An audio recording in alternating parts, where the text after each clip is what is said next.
Hello everyone. It's been a while since I've made a video. I think this is the first video I've made in 2026, so happy new year in the early part of February here. Little update on what I've been up to. Last year I did a lot of reading, more than I've ever done any previous year, having read about 50 books.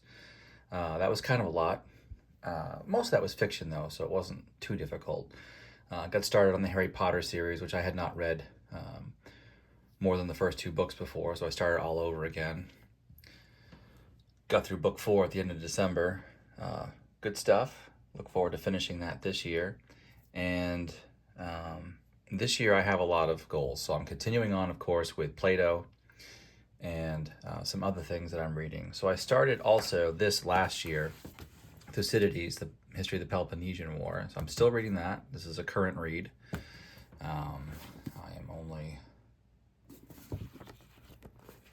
I'm currently on page 356, so I got a ways to go in book 5 here. So still working on that, and I started this late last year also, the Oxford Book of English Verse, and this is 1250 to 1918. There are updated versions of this, but I went with this one. So working my way through that. I'm also currently reading the entire works of Shakespeare. I read the first 4 plays in volume 1 of the Great Book series. That's several parts of Henry VI, I believe, and Richard III. Really good stuff. So the purpose of today's video is, we're never going to pronounce this the same way. It's either Laches or Laches, and I'm more comfortable saying Laches, or courage. And to show you how behind I am on videos, I read this back in late November of last year, and here it is February, finally making a video about it. But anyway, I mean, we do what we can, right? So there's no schedule I have to meet. So I'm just going to do the best that I can. I'm glad to have you with me on this journey. So getting into Laches. We'll continue the same format that we've been working on before. So what is the dialogue about as a whole? It is about courage and it is about education. And how does it say what it says in detail, following the model, of course, of Mortimer Adler's book, How to Read a Book? So I went and made an outline. I think that's a good place to start. So if I read Laches again, I can have more of an essay the next time I read it. But this is just from the first reading. So in the introduction, we meet the cast of characters, and we have the introduction of the problem, and that is training sons to fight in armor. So here's some dads, and they want to give their sons the best education they can, and they're considering whether or not to have their sons learn to fight in armor. And so then we whittle down to the real issue. We get the noted benefits of learning to fight in armor. There's having greater skill than the enemy, and then there's the belief that greater skill leads to greater courage. They seek out Socrates' guidance in this. So he poses 2 options to help decide the issue. So he says to these dads that they can accept the opinion of the majority of the men gathered discussing this, or they can base their decision on knowledge and not on popularity. But then there's an important principle. Men advising on an issue need knowledge of the issue. And it turns out that the issue is not skill in fighting. The issue is knowledge of courage, since courage is the end goal of the training. These dads want their sons to be courageous when it comes to fighting in battles. And then what even is courage? At first, Laches gives an example of courage. He mentions a soldier standing firm against the enemy. Socrates notes that this doesn't tell us what courage is. We need to be able to articulate a clear definition. They describe it as endurance, as being wise, as a noble quality. Standing firm against an inferior enemy, or having knowledge of cavalry, give great advantages, but they seem to cancel out the need for courage.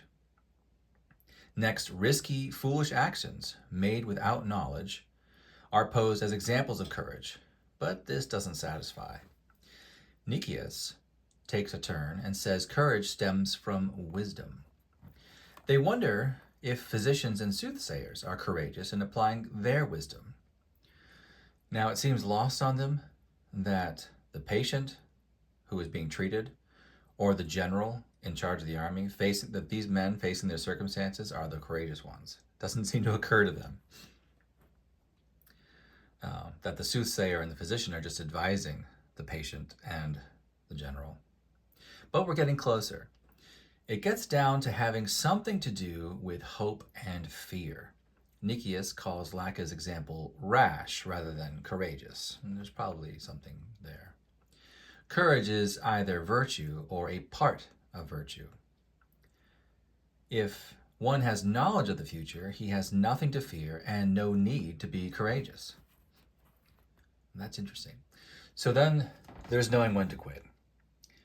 At the end of the dialogue, they can't decide what courage is. They all acknowledge their need for more education, even at their age. And then they give an inspiring quote from Homer to encourage them to swallow their pride. Modesty is not good for a needy man. When you recognize that you have a need, just admit it. Don't try to hide that. So let's go to Mortimer Adler's formula here for reading a book and see if it helps us get to the point. Is this dialogue true? And I think it's partially true.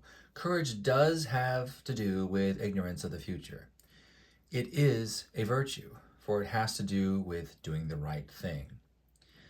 Since uncertainty is involved, it deals with doing the right thing in the face of uncertainty. Also, lifelong learning is necessary, good and right. If Socrates could admit his ignorance, so can anyone else. So, what of it? Courage is indeed a virtue. And coming from a Christian perspective myself, I recognize that the Bible has many examples of courage. I think Joshua exemplifies courage. The heroes of the faith in Hebrews chapter 11 act in faith. The object of their faith, Christ, is greater than their fear. This is an example of courage. So they have uncertainty about the future, but they trust the promises of God despite the circumstances around them, that the world would tell them, no, you need to be afraid. And they're like, no, I'm going to stick to the promises of God, even though I don't understand what's happening in front of me right now. I think those are good examples of courage. And Socrates would say, hey, those are great, but we still only have examples here. And I think one of the things that has really struck me about this dialogue and why it has stuck with me, I've been thinking about it constantly since I've read it. Is courage a virtue? Are there individual virtues? Or is there just virtue and we call it different names as we apply it to different circumstances? In this circumstance, in a battle, we call it courage. In another circumstance, we call it love. In another circumstance, we might call it faithfulness. I think that's interesting. I think that's worth thinking about. And it's not necessarily going to lead to a definitive answer one way or another, but I think that's so interesting. And that's the way a lot of these dialogues have ended so far, is they don't tell you what the answer is. Plato wants you, the reader, to think through that concept and come to your own conclusions. And maybe you decide, like Socrates yourself, I need more education. And what's fascinating about that is at the time of this dialogue, Socrates is a veteran. He's already been in battle. And the men there, I think Nicias is another one, they've already been in battle. They are veteran soldiers. They know what courage is, but none of them can articulate it. I think that's a really interesting thing to consider when reading this. Well, that was my impression of reading Laches. What was yours? Feel free to share your thoughts down in the comment.